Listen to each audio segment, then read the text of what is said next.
Thanks, girl.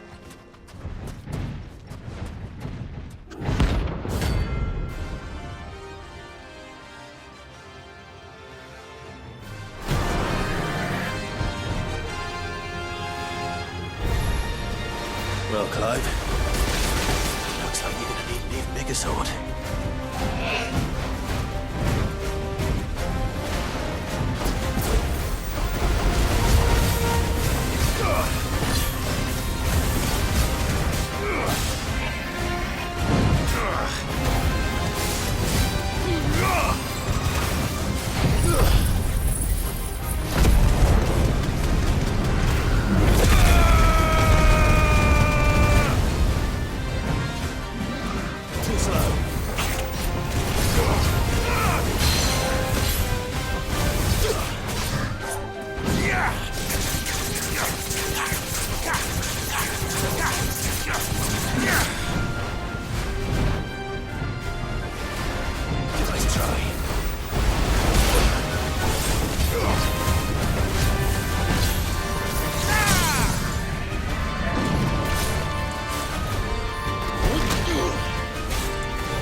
It should have stayed in its shell.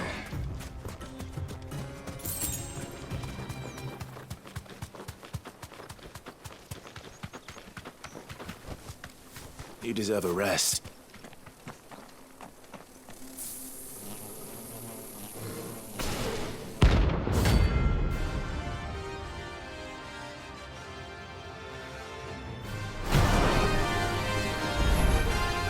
They don't look happy.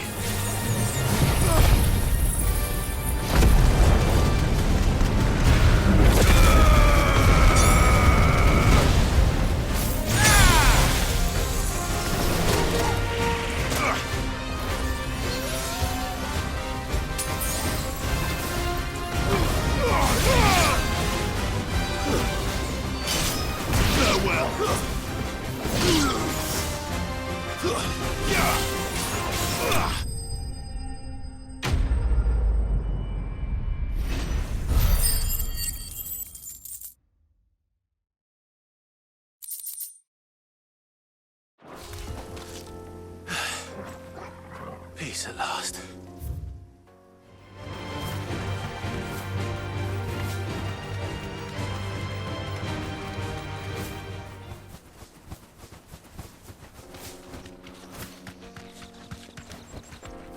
straight home now.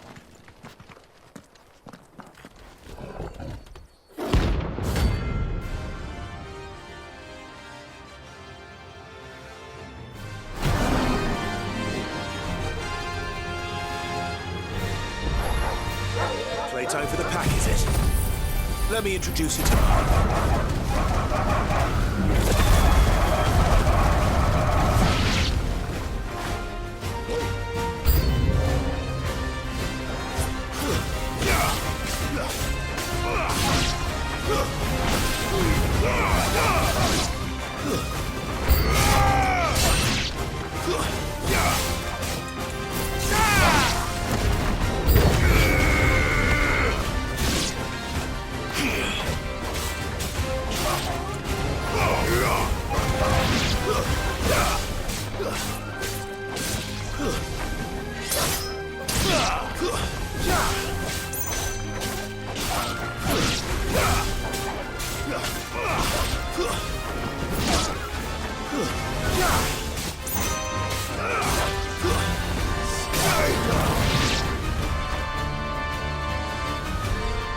And then there was one.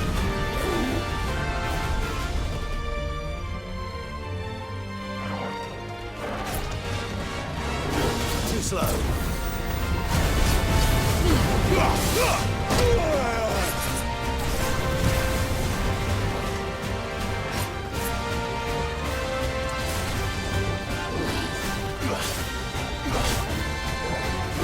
Nice try.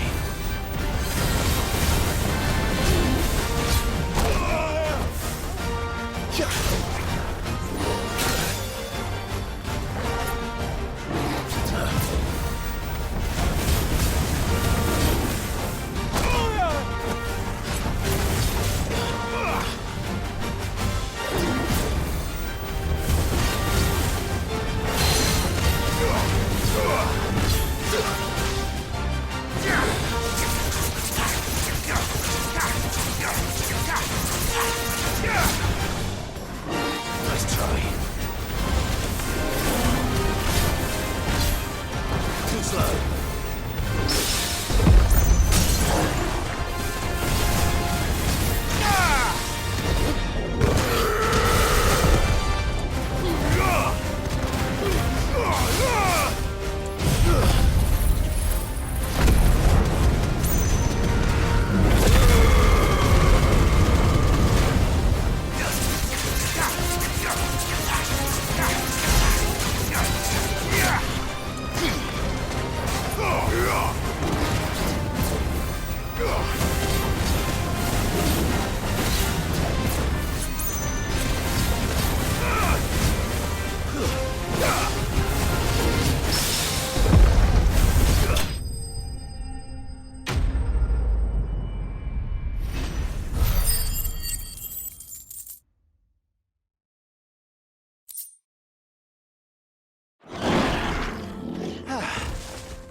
That wasn't too bad, was it, Torgal?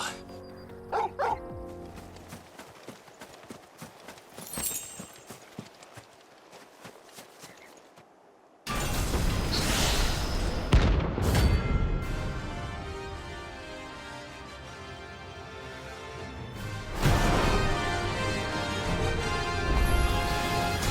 relic of the Fallen. Well, it seems this one has a little more life left in it. All right, then.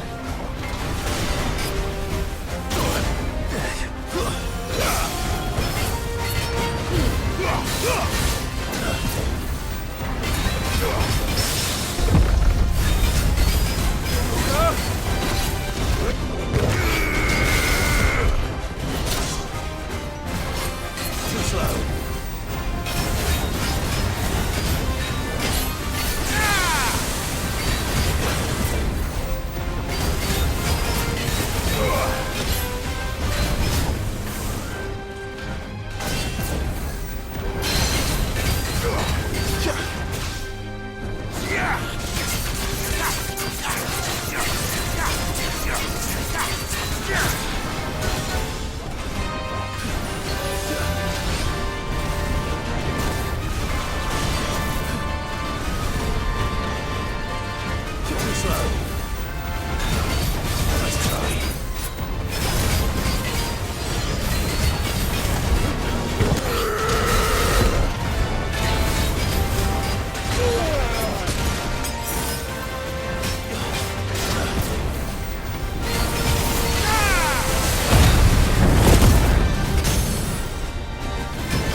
you already.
Back to sleep with you.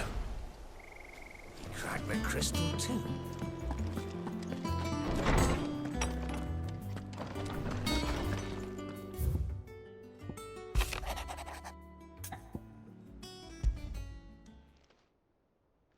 Hopefully it's nothing. But I should speak to Blackthorn just in case.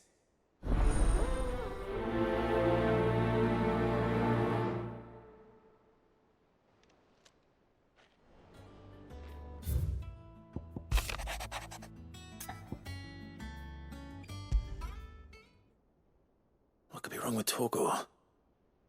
He seemed well enough when I last saw him.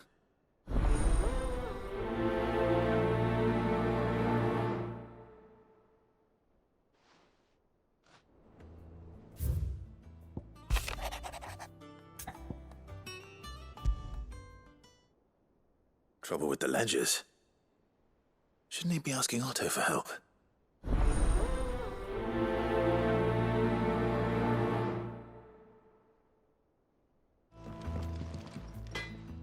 Blackthorn, do you have a moment? Not really, no. This won't take long. I just wanted to ask how you're getting on. August was worried about you, that you might still be doubting your craft, even after learning the trick of that cuirass. Is there something else weighing on your mind? Perhaps sharing your thoughts might help. That bastard's like a dog with a bone. Still, he's got a keen eye, I'll give him that. He's just, well, Karen showed me something. Something I've never seen before. And that was? A sword. An odd-looking thing with a single-edged blade. The metal itself wasn't anything to write home about, but fuck me, the edge on it. You could slice a man clean in two with a weapon like that, and he'd be halfway home before he even realised he'd been cut. So that's what's troubling you. Nah, not troubling me exactly. More distracting. Can't stop thinking, how do you get an edge that sharp? It's driving me mad. And if you knew how to do it, we could arm the curse breakers with even better blades. That's about the size of it, yeah. I'll see what I can find out. Sharper swords are always welcome, and we can't have our master blacksmith being distracted. You're a soft touch, you know that. But I can't say I'm not grateful for it. Good luck, eh? Thank you. Let's see what Karen knows about this sword.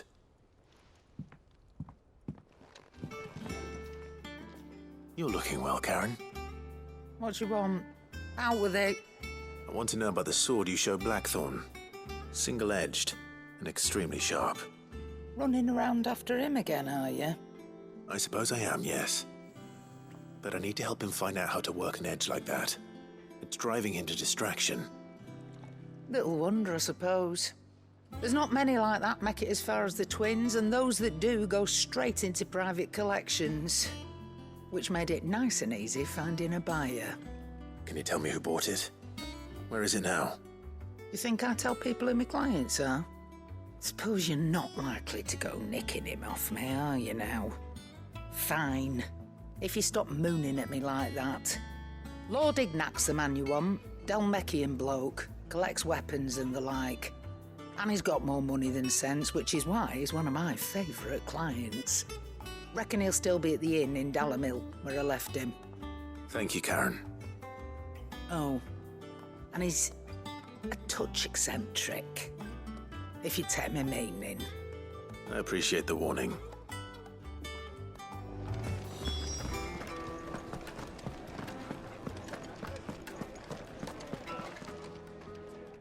My reputation will be ruined! Ruined! Calm yourself, Lord Ignac, I beg of you, before you do yourself a mischief.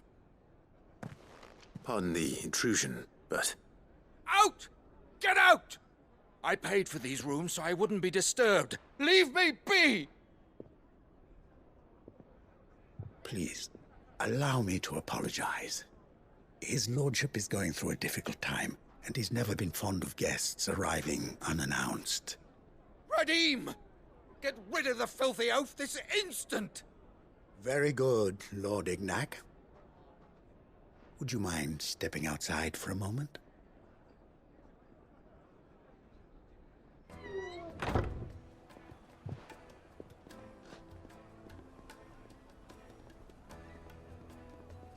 I'm sorry if I've caused you any trouble. That? Oh, no. That's just how his lordship is. Though the morning's events have left him somewhat fractious. He has been dispossessed of his luggage, you see. The thieves also made away with a considerable amount of coin. Coin the innkeeper will soon be keen to collect. I don't suppose a certain blade was among the stolen items. A single-edged sword. It was purchased from a merchant friend of mine. Ah, you know Lady Karen. Yes, I'm afraid it was. Then I'll retrieve Lord Ignac's luggage. But I have one condition. You have but to state it. You are welcome to anything that is within my power to grant. I want an audience with Lord Ignac. A few minutes should be enough. Then I'll be on my way. A condition I would be a fool to refuse. Of course, you shall have your audience. I don't suppose you saw where the thieves went. I did not, no. Though some discreet inquiries made on his lordship's behalf mean that I know where you might find them. The bandit's bed. Every ill-gotten coin in Dalamil is said to pass through that disreputable corner of the Valcroy.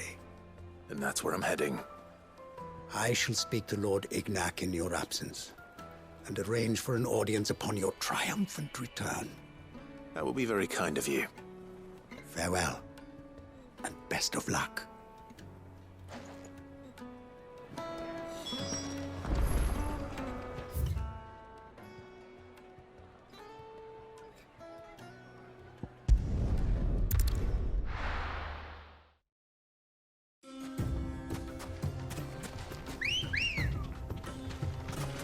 Come on.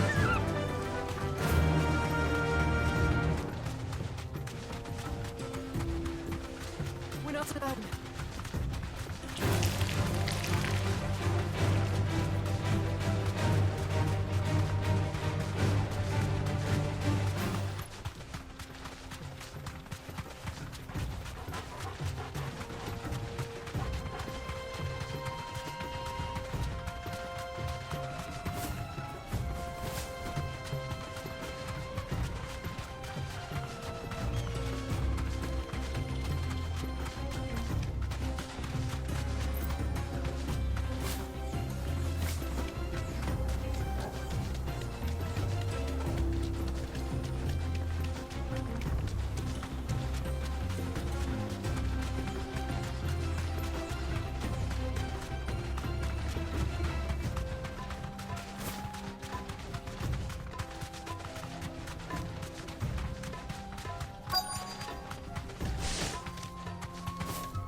We've got company!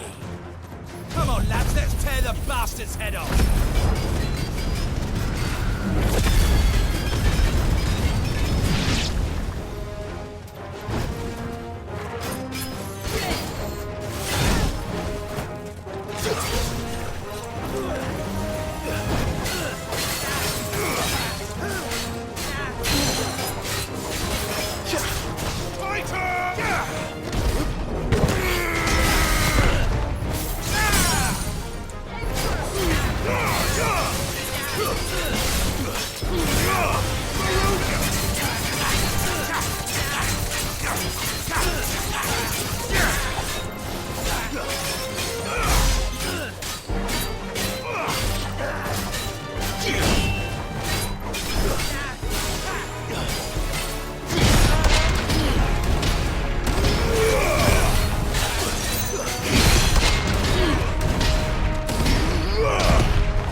This must be Ignac's luggage.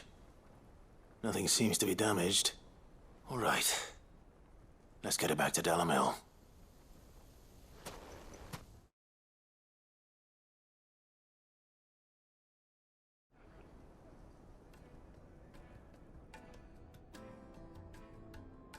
I hear I have you to thank for the return of my effects. What shall I call you, my good man? Wyvern. Glad to make your acquaintance. A formidable name indeed. Well, Wyvern, I appear to be in your debt. Redeem here tells me you wished for an audience. Is that all? A few moments of your time should suffice, yes. You're a peculiar fellow, Wyvern. All right, speak. Master Wyvern was wondering if you could tell him about a certain single-edged sword you recently acquired. Oh, a true work of art, that one. Karen drove me hard on the price, but I would have sold her Radim here to get my hands on that sword. It was made in the Outer Isles, far beyond the Twins, and is used exclusively by the practitioners of a unique school of swordsmanship. They believe no combat should ever exceed a single strike, and hone their blades to such perfection that none ever does. Each sword is made for that one perfect stroke, and for that stroke only. They crack upon a second blow. There's a brutal sort of beauty to it, really. But how do they hone such an edge? Fine question. Why, they use a whetstone, of course. Whetstones, rather.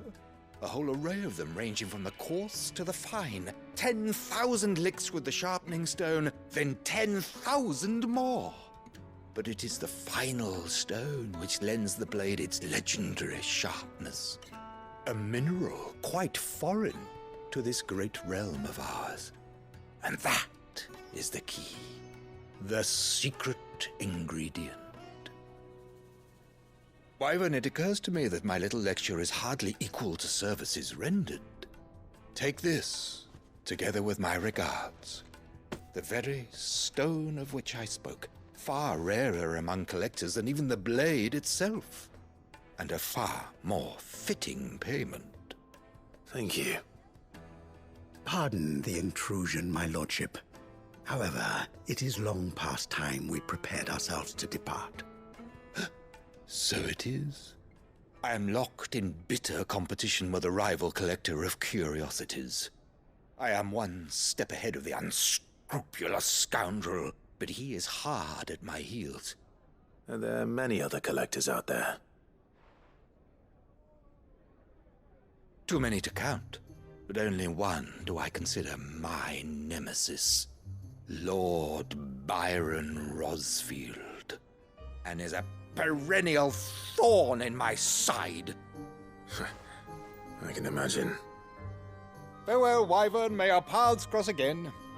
Radim, we mustn't dawdle.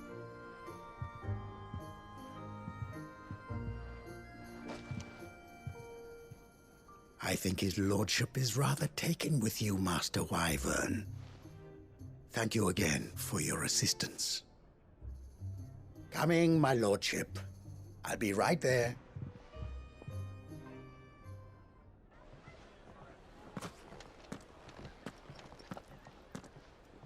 Trust Uncle Byron to find such an interesting rival. Now, let's see what Blackthorn makes of this whetstone, shall we?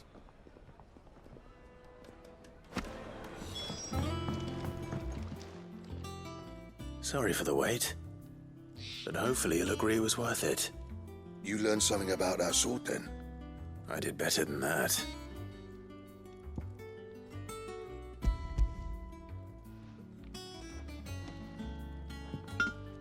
A whetstone? Yes. But not one you'll find anywhere in Valisthea.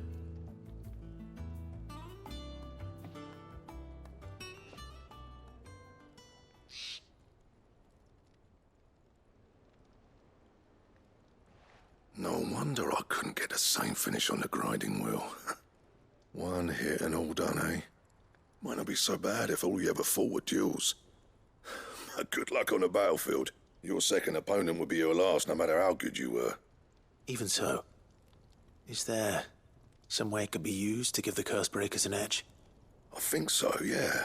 With this whetstone and the right kind of steel, I could probably even make a twin of the blade that rattled me. But there'd be no replacing this little rock once I worn it down to a sliver. I reckon we get a dozen swords from it, if that. Swords that the Cursebreakers wouldn't know how to wield properly, and that would see them through a single fire piece. Nah, no point trying to copy that thing. Be about as much use as a wax anvil. But finishing our blades with a whetstone this fine, now that's something to consider. And what's finer than fallen masonry, eh? Or more hard-wearing, for that matter. Just imagine it. Good Valisthian steel with an edge as sharp as any found in the Outer Isles. I won't make a copy, nah. I'll make something much better. I'm sure the Cursebreakers will be delighted. Just don't push yourself too hard. Don't you worry about me, sunshine. I've been working day and night since I was half your age, and I'll still be here when you're long gone. Hey, thanks, Clive. I mean it.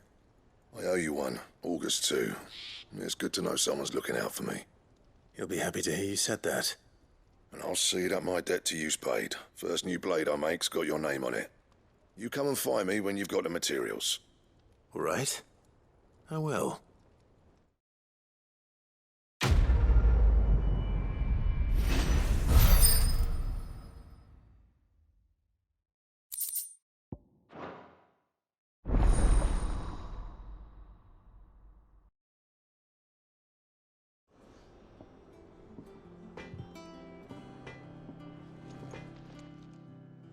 I got your note. You think something's wrong with Torgal? So you can read. Congratulations. But I didn't say how we're wrong with him. I said something weren't right. He's not been eating me treats.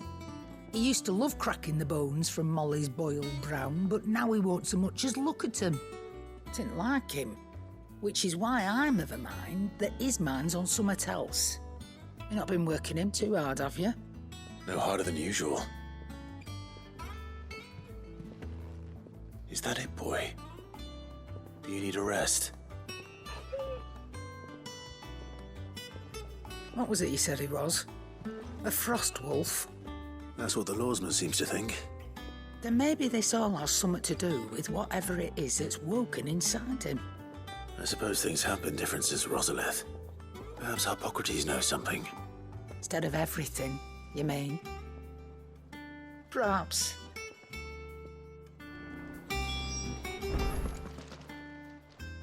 Lawsman, I need to ask you about Torgal. Something's not right with him. He isn't ill, is he? I don't think so. But according to Lady Karen, he seems to have lost his appetite, which is certainly a new development. She says he's hardly been touching his bones of late, and she believes it may have something to do with what happened at Rosalith Castle. I rather think she might be right, though not about his appetite. All canids are instinctively inclined to crack open bones for the rich marrow that resides within, and I see no reason why a frost wolf should be any different. Accordingly, I suspect it is not a lack of appetite that afflicts Torgal, but a surfeit of it. If we assume that his newfound magics require additional nourishment to sustain, it may well be that the bones Lady Karen is accustomed to providing are no longer sufficient. Frost wolves, after all, habitually prey upon far larger animals, whose bones may yield altogether different nutrients. As to where one might find a suitable substitute, some antelopes that graze the meadows of eastern Rosaria have been known to grow to a size more than double that of their lesser cousins. I don't recall ever seeing any that large. And little wonder. The oldest and largest such creatures rarely leave the safety of the highlands for fear of predators. The last elder antelope sighting I recall hearing about took place near Cressida, and that was long before the village was abandoned. Even so, it seems like a good place to start. Good hunting, Clive. Well, it's certainly quiet. If I were a giant antelope, it would seem like just the place.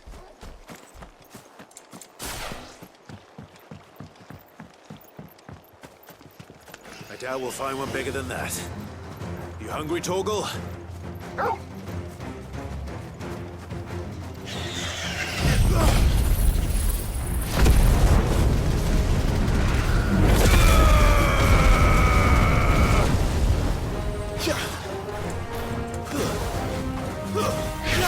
You're finished.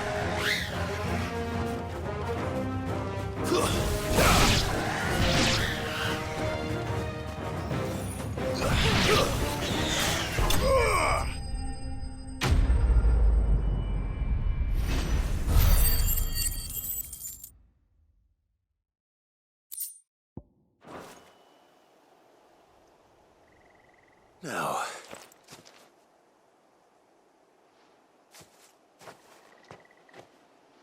will it be enough, I wonder?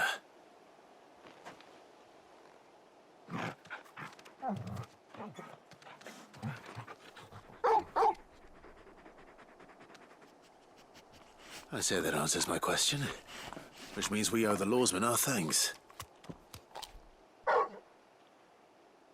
You're just a big puppy, aren't you? A very big puppy.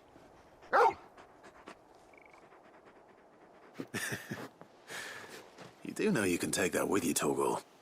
Lady Karen will be relieved to hear you've got your appetite back. Come on, boy.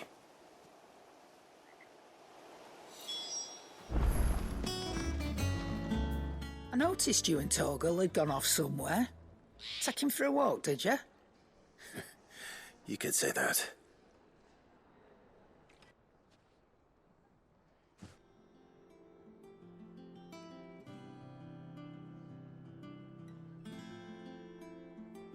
So, Molly's leftovers weren't good enough, eh? That'll teach me for treating you like you're still a pup. All right, no need to shout. Now we know what you're after, I can see about getting some in. Speaking of which, I brought one for later.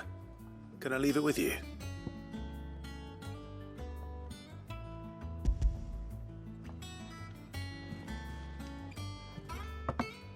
You can, eh? I'm nice like that. In return, you can thank Tomes for me. The bloody know-it-all. I was just on my way to see him.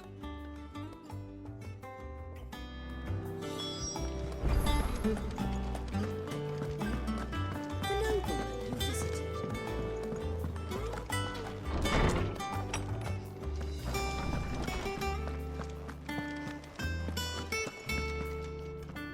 Ah, Clive. Were you able to locate your quarry? We were indeed, lawsman. You pointed us in exactly the right direction. And Torgal's been a very happy hound ever since. Very good, very good. Lady Karen sends her thanks, by the way, for your part in solving the mystery. Ah. But that reminds me. After your last visit, I found myself pondering Torgal's talents. Do you recall our conversation concerning Lady Jill's role in Torgal's transformation?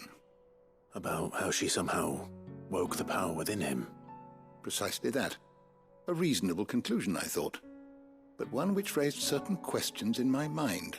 You see, the Fenrir of legend served Shiva and Shiva alone, and while the powers attributed to him are certainly impressive, the records imply they are somewhat different in nature to those you described Torgal as having used. What are you suggesting? That Torgal may be the beneficiary of more than one icon's power. Consider that in addition to Lady Jill, he has served as a loyal companion to you, your brother, and even the late Cid. In short, the icons hitherto near at hand, or should I say at paw, have been diverse and plenty, and that number has only grown as the realm's dominance have fallen to your sword. One can but speculate as to how all of this has affected Torgal. He has seemed more fierce of late. And if I am not mistaken, he will grow fiercer still. We are fortunate indeed to be able to count him amongst our allies and not our adversaries. Oh. He's more than an ally. He's a friend.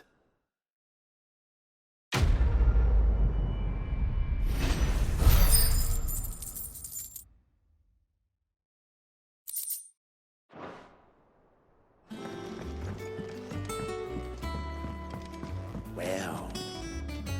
Here, Sid.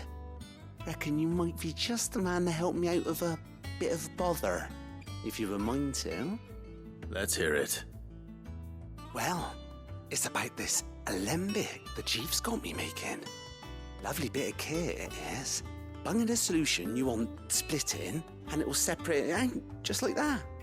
Problem is, it won't always get rid of all the impurities. And with some of the stuff we need it for, that ain't good enough. Which is why I've been looking for something to filter the liquid we'll be cooking off. And that's where I was hoping you could help me out. I imagine Tyre could get some use out of this alembic too. Distilling medicines and the like. All right. Why not? Proper job! So what exactly do you need for this filter? Nothing but bomb ash'll do, says the chief. Gave me a sample she'd obtained from the university stores. Couldn't believe my eyes. You pour the blackest blight water through it, and it comes out clear as a mountain stream. So, I did a bit of reading about where I might be able to get hold of some. And do you know what I found out? It's only the blimmin' bones of a bomb king. They leave them behind when they die, see? I take it that's where I come in. If you wouldn't mind. I saw a billet on the hunt board for one just the other day. Would have gone myself, but, well, fighting dirty great balls of flame isn't exactly my forte. You, on the other hand... All right. I'll see what I can do. Thank you kindly. And good hunting, eh?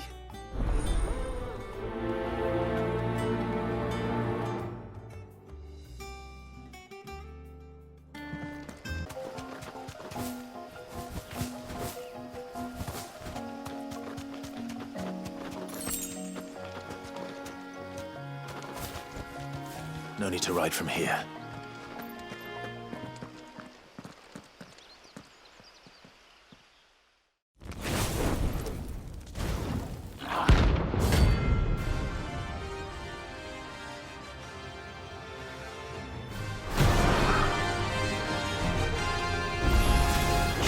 Look what we have here. Greetings, Your Majesty.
Your reign is over.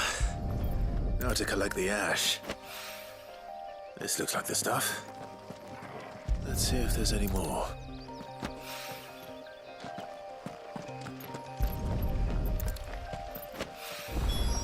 That should do it. If the wine needs more than this, he can fetch it himself. All right there, Sid? How's that hunt for the bomb ash going? I have it here.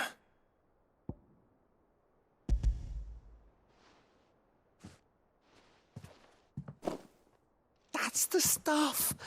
And plenty of it, too. Enough to keep the alembic bubbling away for a good old while. You're a gent, Sid. Let none say otherwise. Right then, let's get this contraption up and running.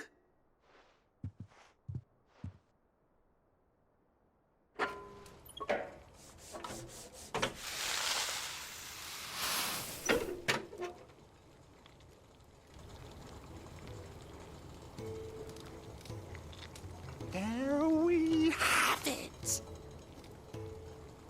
The Telemon Alembic. And it works just like the chief said it would. Very impressive. Says the man who cut down a burning boulder. Speaking of which, I still haven't returned the favor. There's no need.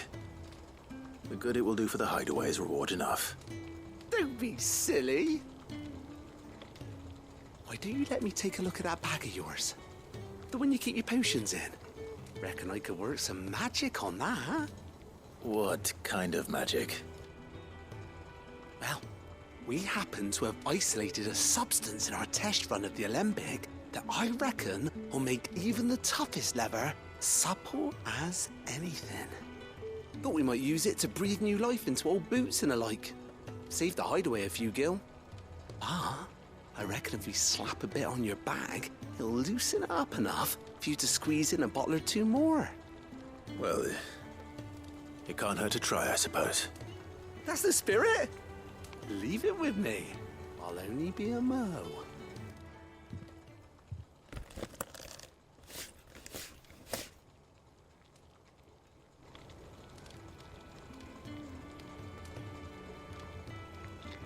Well, what do you reckon? It certainly feels more flexible. Right? Told you. Thank you. I think. No. Thank you for supporting Mid and the rest of us in our endeavors. Without you, we'd never have been able to discover wonders like that stuff I rubbed on your bag. And I'm telling you, there's plenty more where that came from.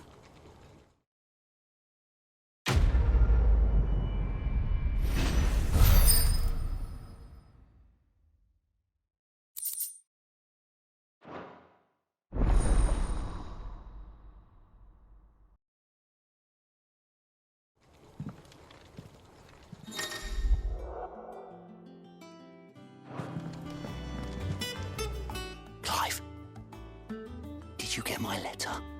That's why I'm here. Shh. Otto might be listening. Is this better? A little. Listen, I've some bad news. It turns out the hideaway may be slightly behind in its payment to certain lenders, and it may be my fault. But I swear to the goddess, I thought I had the numbers square. Sadly, that square turned out to be more of a circle. 0, you might say. I can straighten it out, I swear, but it's going to take some time, and I'm going to need help keeping it from Otto. Bit late for that, I'd say. There you are! What a surprise! So let me get this straight. You forget to pay our lenders what they're due, and instead of coming straight to me, you get Clive to come to you. And I hope he'll dig you out of the hole you've dug for yourself. Clive, the man in charge of the place you've been cheerfully trying to bankrupt. And you thought this was a cunning plan. Why? Well, who needs paying? Oh, just Martha. And the dame. And, well, Lady Karen. But only 500 talents. We owe 3 of our most trusted friends 5 million gil. Each. 5 million each.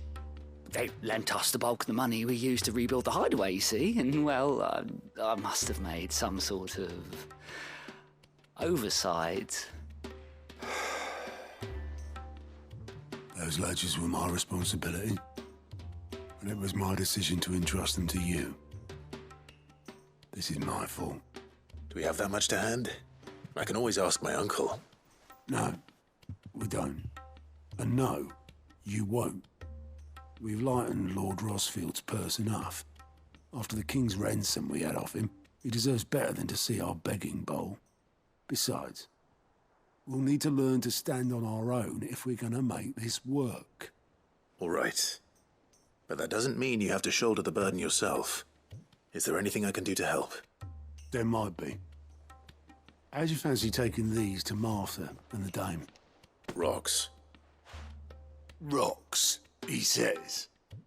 Worth 1,000 talents apiece, these are. A little something Sid and I set aside for when times got lean. And I reckon 15 million in overdue debt probably qualifies. I just hope our associates' eyes are a bit more discerning than yours. I'm sure there will be.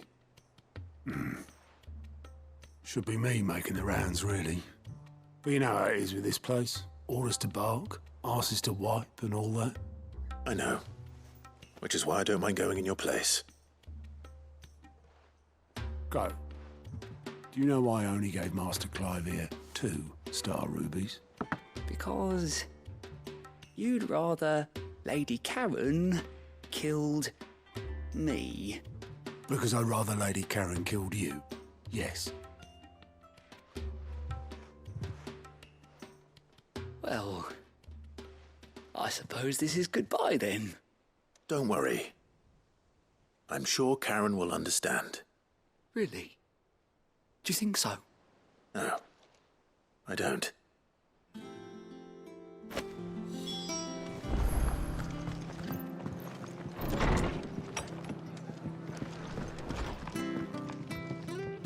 Clive, we weren't expecting you. I wasn't expecting to be here, but it seems we still owe you a considerable amount of coin for your help with our rebuilding efforts. And though I doubt it's what you were expecting, we were hoping you'd take this as payment.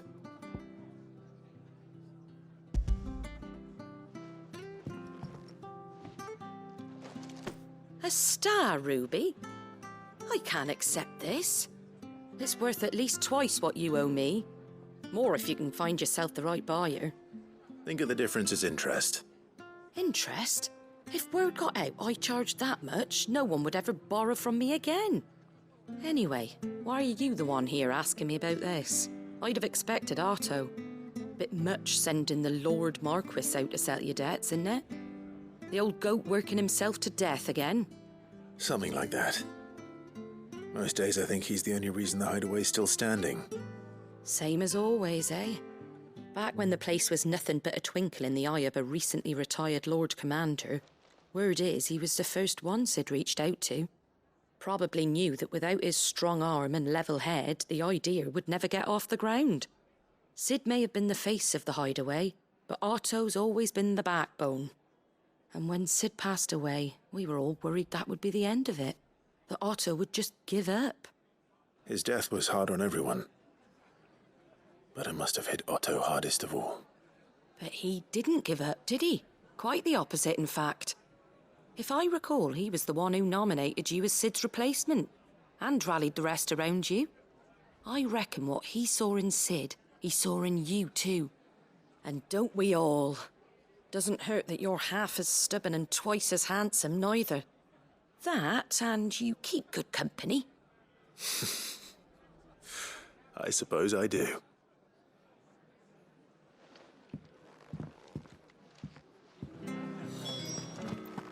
What am I going to do without sweet water and olive talc? Milady, I come bearing gifts. Gifts? Whatever is the occasion.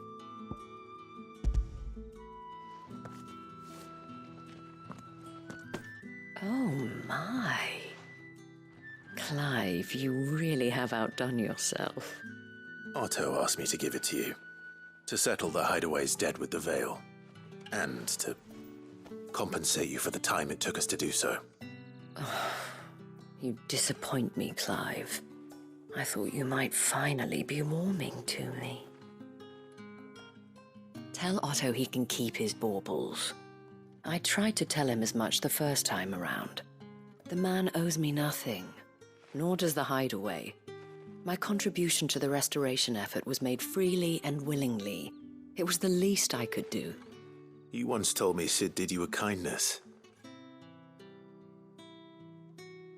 I'd like to do the same. Please, accept it. For my sake. And for Otto's. For all of us. For all you've done. It is rather fetching, isn't it? Very well. Otto is lucky to have you, Clive. I doubt anything could ever replace his son. But you and the others at the Hideaway are the closest thing he has to family. Otto had a son. Long ago, yes. Sid told me Otto lost him when he was just a boy, and blamed himself for not being able to stop it. I don't know how it happened, whether there was anything he could have done, but it was clear that it weighed heavily on him. I didn't know. How could you have? I doubt anyone did. Besides Sid, I've never met a man more keen to bear his sorrows in stoic silence. An ill habit, given that both have always been surrounded by friends desperate to help them. I'm beginning to see that.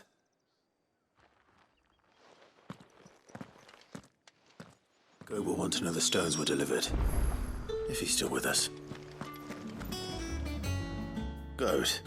Still alive, I see. So Lady Karen accepted the ruby. Ah, about that. I tried my best, but she was just too stubborn to take it. She threw it right back in my face, in fact, and told me I could stick my stupid stone where the sun don't shine. Karen refused payment. I hope it wasn't something I said. I'm sure you were as tactful as ever. Let me see what I can do. Oh, wonderful. I hope you have better luck than I did.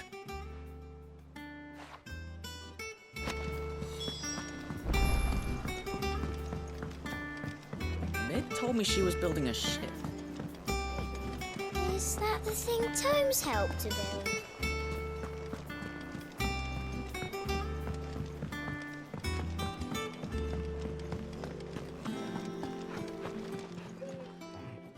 Lady Karen, Goad tells me you weren't happy with our offer. Would you prefer the debt was repaid in coin? What debt? I don't recall lending any of you like me hard-earned gil. I may have tossed a talent or two in the Hideaway's coffers, but those were donations, and you can hardly call it charity if you go asking for it back. Of course not. But one good turn deserves another. And our circumstances have changed. Surely you wouldn't shun the gratitude of a pauper who happened to have become a prince. Oh, so you're a prince now, are you? Fine. But I'm selling it and taking what I'm owed, then you're getting the rest whether you like it or not.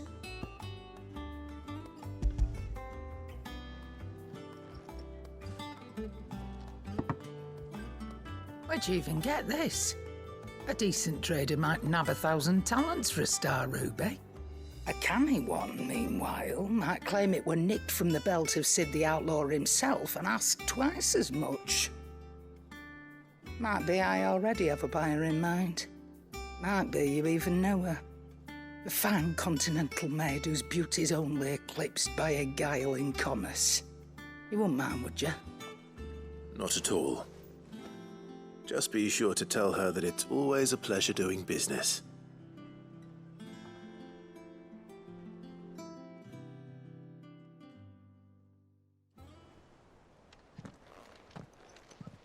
I hear you ended up delivering all 3 stones. thanks to this lump. I sometimes wonder what I pay you for. Speaking of which, I still haven't been paid last month's wages. Oh, so you remember what's owed to you, then? Get your ass behind that disc of yours and don't get up before those ledgers are square. Right away.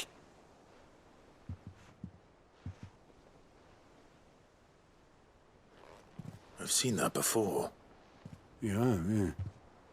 Plenty of times. It was the only goblet Sid ever used, either out of habit, or because the filthy sod couldn't be bothered to find a clean one. I knew so little about him. Like most people. Martha and the Dame both seem to have fond memories of him.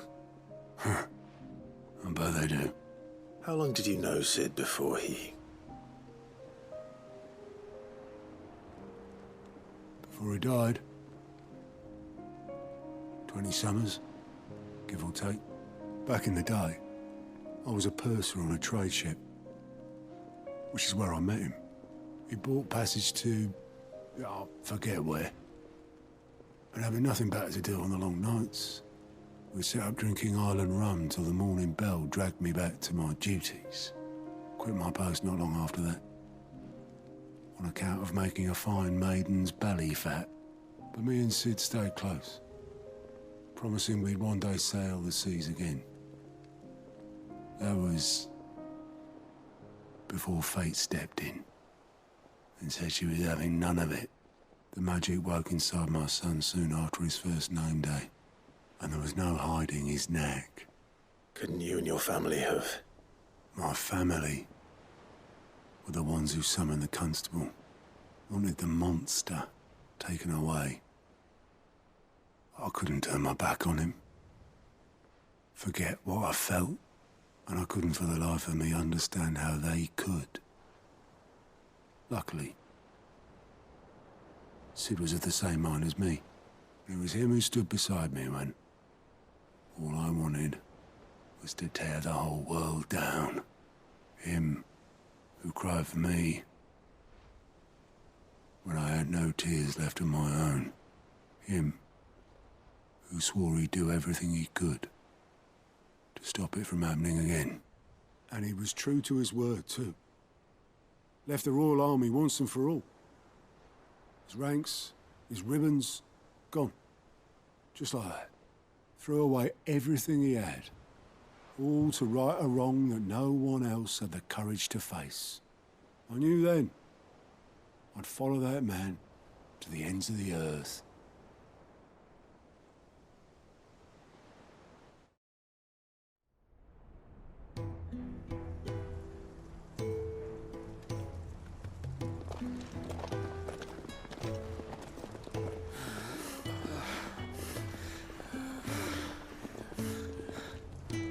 He was always too clever for his own good, was Sid.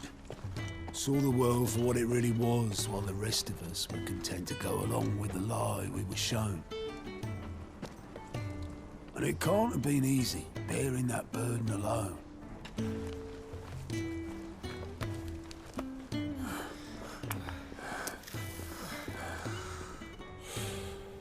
But he didn't let it stop him. He never lost faith in what he believed was right. And that gave us faith in him. Faith he'd steer us true. So I swore to myself that I'd always be right behind him, ready to catch the stubborn sod, if ever he should fall.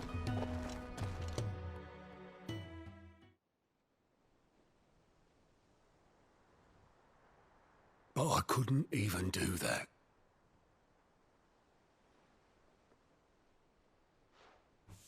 Ignore me. Just the ramblings of a tired old man. Leave that lot. I'll tidy it up in a bit.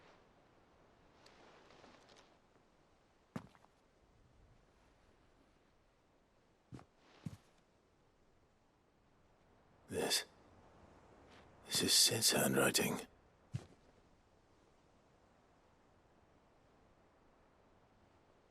Dear Otto. I may be drunk, But I wanted you to know, this place would be fucked without you. Love you, you grumpy old sod.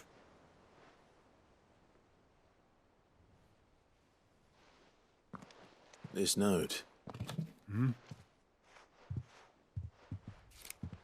What about it? Sid was right. Without you, we'd all be lost.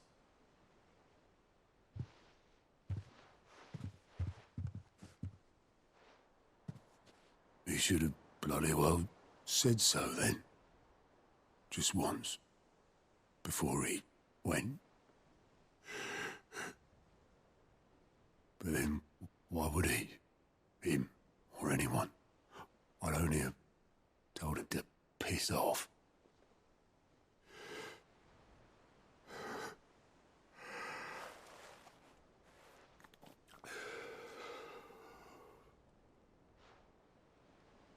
You're wrong, though.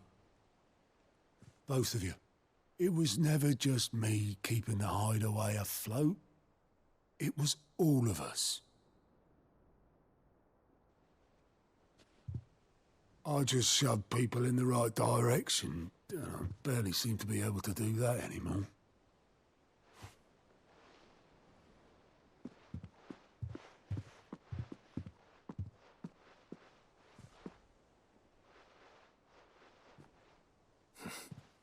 Would you rather goat were at the helm? Well, maybe I've got a few more years left in me. I'm going to hold you to that, Otto. Before you go, Sid would have wanted you to have this. But that's... This'll do me just fine.